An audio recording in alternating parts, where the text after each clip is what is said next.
I think I've had my best reading experience yet from these 5 books that I've recently read.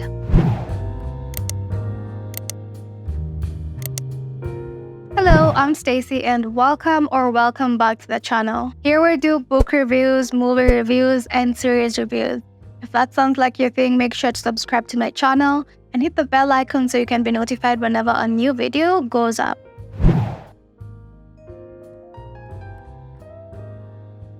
Let's get right into this book review. I am so excited to share what I've been reading so far because I found a lot of great reads that were a lot of fun to read. This video does not contain any books that I DNF'd or books that I struggled to read, so that's always fun. First on my list is a YA contemporary romance called XOXO by Axie Oh.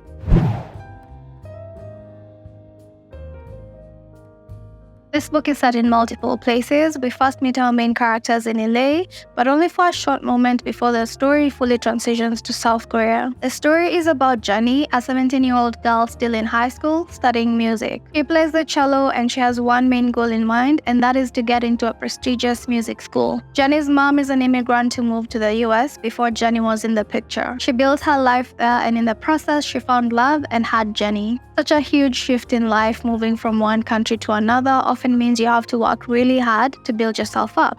So her mom is a somewhat strict, no-nonsense parent. Jenny isn't as no-nonsense as her mom, but she's also very single-minded in her vision to get into her dream school. So she works really hard to perfect her craft. Her commitment leads her to be an excellent cellist, but it is also what holds her back. She can master the process of her craft really well, but it more so sounds well rehearsed than something that is unique to an artist. Despite Jenny being a high-performing student, this small hiccup might mean she won't be able to get into her dream school. Fast forward to when we meet our other main character. On a day like any other, Jenny meets Jae-woo in her uncle's LA karaoke bar. For better visuals, we're going to picture Jae-woo as Jungkook from BTS. Because truth be told, that is who I was picturing the entire time I was reading this story. A BTS fan right here. On a whim mainly influenced by the status of her music, Jenny decides to step out of her comfort zone and interact with Jae-woo. The two have this unforgettable night full of fun and adventure around LA. But then it comes to an end and Jae-woo disappears without a word. A couple of months later, Jenny and her mom move back to South Korea, but only for a semester because they have to tend to some family issues. Jenny is enrolled into an elite arts academy, which happens to be the same school that Jae-woo goes to. On top of that, Jenny is shocked to find out that Jae-woo isn't just an ordinary student. He happens to be a member of one of the biggest K-pop bands. Both of these two characters have very demanding lives. Jenny's goal is a lofty one that demands all her time and energy. Jae-woo's career is also equally demanding. When he's not in school, he has a packed schedule to follow. Yet they find that their night of adventure in LA left a lasting impression on both of them. From that blurb, this book is all about the forbidden love trope, and honestly, it was so adorable. I've read lots of romance books, but this is the first time I'm reading a contemporary romance novel that is set in Korea and features Korean characters. Through this story, it was so much fun to picture what life as a high school student in Korea is like, what the culture is like, and the way the different places were described. You could picture it so vividly, almost as if you were there. The main male character in this book is a K-pop star, but the story more so focused on his normal life, the behind the scenes of a teenager who was recruited into the K-pop world, but they still have to go to school and do normal stuff that other teenagers do. If you've ever daydreamed of the teenage version of you having an adventurous love story with a cute boy or girl, then this story is for you. It took me back to my high school days of wishful thinking and what I thought love was about, and honestly, it was the cutest, most adorable experience. This book has a fun, light-hearted feel to it. If you've already passed your high school days, it's reminiscent in the best way possible. If you're still at that age, it just takes you to this amazing, adventurous world. When it comes to the forbidden love trope, there's one thing that has always irked me, and it's that more often than not, it's not that it's forbidden love, it's more so the characters making life hard for themselves. But in this book, both of the characters have genuine barriers that make things a little bit challenging. And it's so interesting to see that dynamic play out. This is one of those books that is so easy and fun to read, and it takes you to a world that will remind you of your life, whether that time is behind you or you're still a teenager in high school. Also, if you love K-dramas, especially if you're a fan of a K-drama like True Beauty, then you'll probably love this.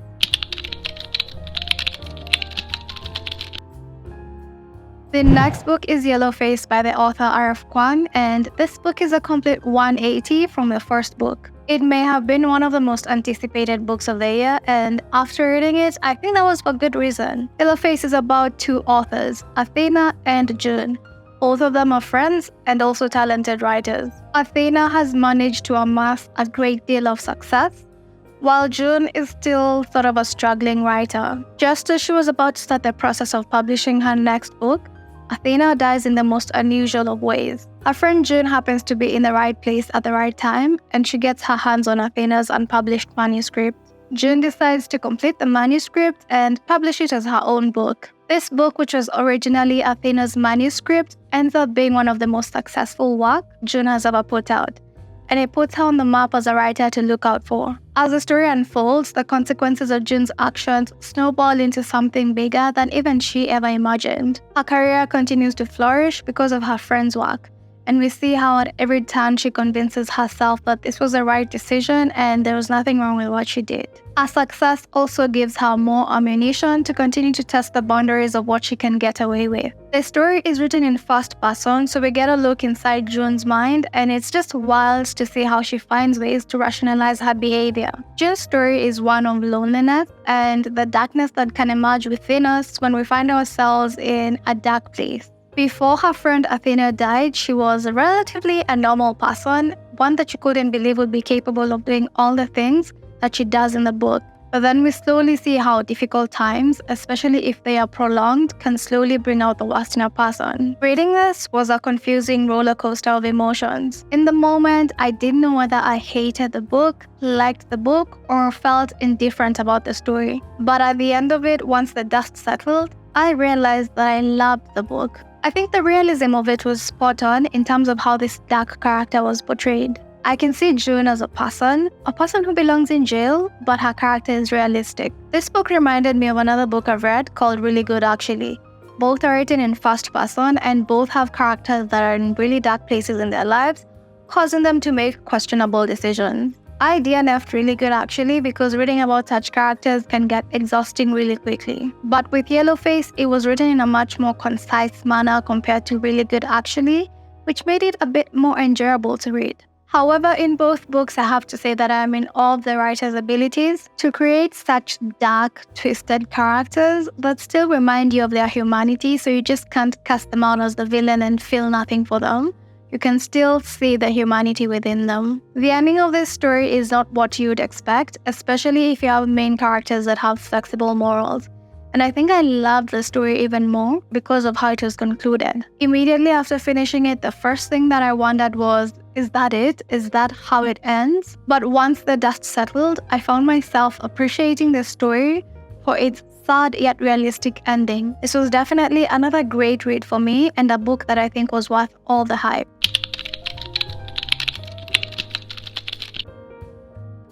Up next is Someone Else's Shoes by Jojo Moyes. I don't know if it's accurate to call this a feel-good book. I don't think it is, but this is one of the most enjoyable reads I have come across. I am actually a little bit jealous of anyone who will get the pleasure of reading this for the first time. In the first few pages, or maybe chapters of this book, I was really judging this book so hard. I seriously considered DNFing it. And that is because I mistakenly thought it was just a shallow book that was only about fashion, looking good, and things of that nature. Of course, there's nothing wrong with that. I mean, who doesn't like looking good?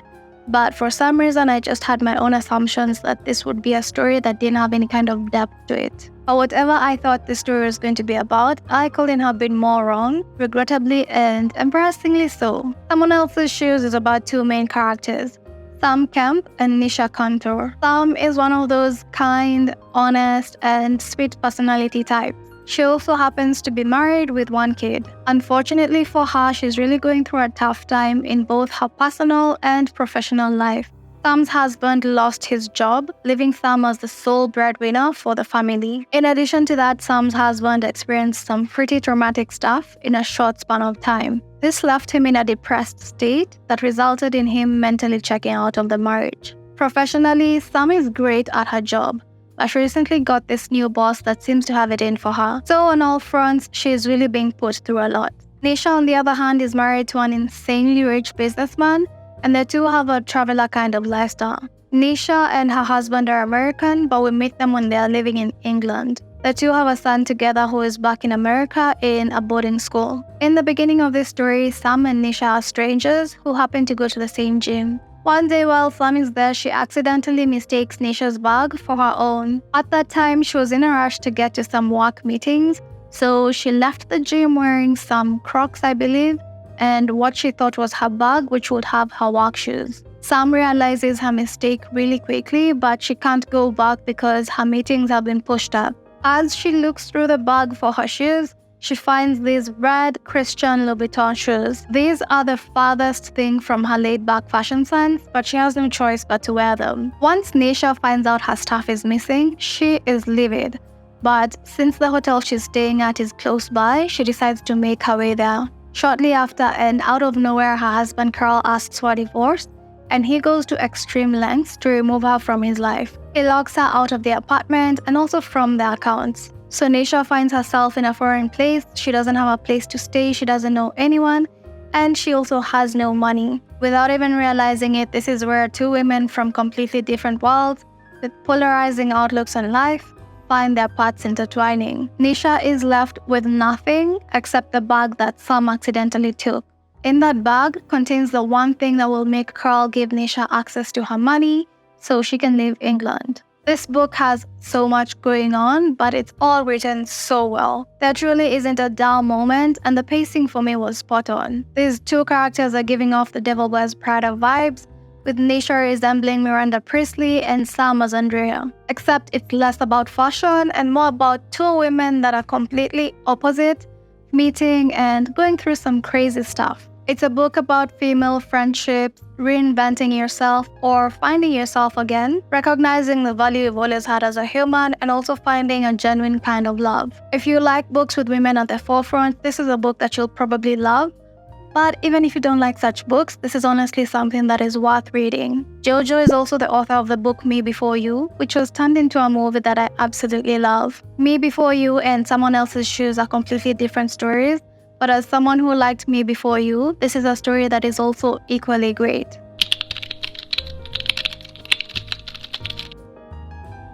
The next book is 7 Days in June by Tia Williams. I thought this was gonna be one of those books that just leaves you sighing and happy that you happened upon such a gem. The type that resembles stories like The Notebook or something like that. But the way this starts caught me so off guard that I had to stop and check if it's the right book. After finishing this, I realized that this wasn't the story I thought it was going to be, but it was something that was so much better. The beginning was unexpected and so amusing. And even though I was already committed to reading this book, it made me more focused on the story just because I wanted to know where the hell is this going. 7 Days in June is about two main characters, Ava Mercy and Shane Hall. Ava is a single mom who also happens to be an erotica novel writer. Shane is also an author, but he doesn't write the same things as Ava. Years ago, back in school, they had this wild, fiery romance that went up in flames as fast as it started. After that, the two are not in each other's lives for 15 years. Then suddenly, Shane shows up at Ava's book event, and everyone can't help but notice that there seems to be something between these two authors that have never been seen in each other's company before. And just in case you're thinking it, no, Ava's child is not Shane's child too. And neither is the story about that. This book is titled 7 Days in June because over the next 7 days, a lot happens between the two characters. And it is all honestly so riveting and makes it so hard to put this book down. This has a second chance romance trope, and it is one of the best second chance romance books that I have ever read. This was so good that when it ended, it felt like it ended way too soon. As a reader, I felt like something was missing, and what I thought was missing with the ending was a solid chapter that comes with all that fluff connected to how Shane and Ava decided to proceed with their lives. Regardless of that, this is a solid 5-star romance book, and it's worth reading for anyone that loves to read romance books. And also for anyone that is into the second chance romance trope. This is one that was really well executed.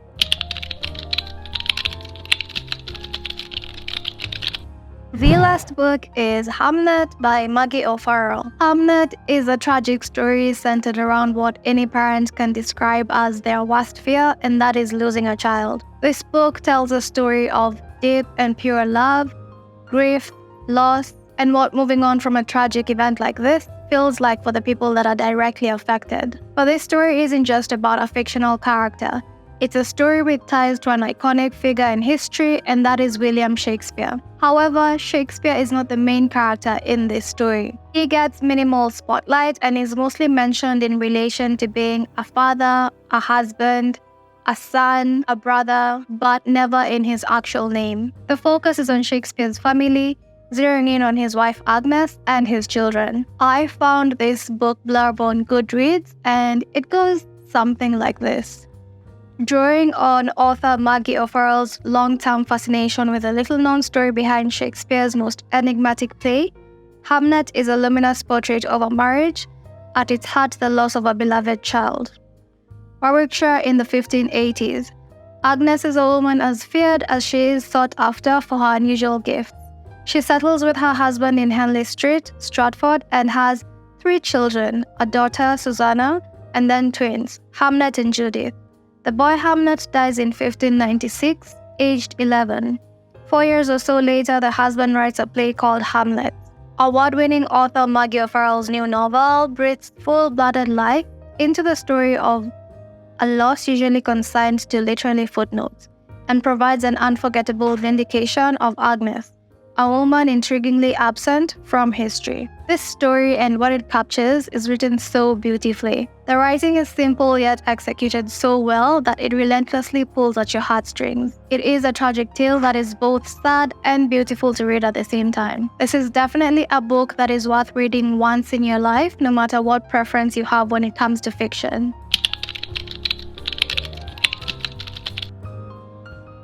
That was the last of the books I've read so far, and this is definitely one of my best reading experiences so far. If I were to give them a rating, this is how I will rate them.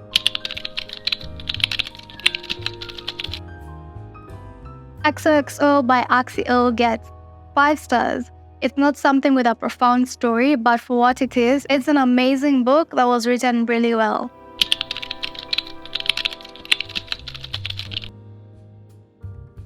YellowFace also gets 5 stars. For the world it showed us, which was June's world or June's perspective of things, that world was executed seamlessly, and it created a character that I hope to never meet in real life.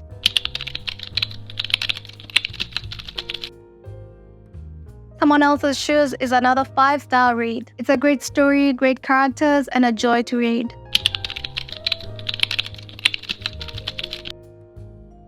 7 Days in June also gets 5 stars. The story has stuck with me, and I don't think it's one that I will be forgetting anytime soon. This book, alongside YellowFace, are one of the most hyped books I've come across on TikTok and also right here on YouTube. Both of them are definitely worth all the hype that they get.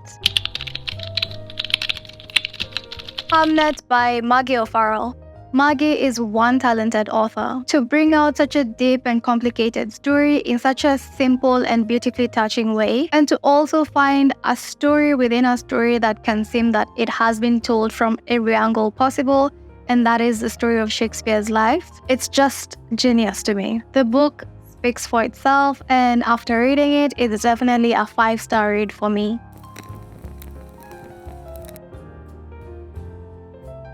That was my first ever 5-star book review for every book that I've mentioned. If you enjoyed this, make sure to subscribe to my channel for more and leave me a comment below.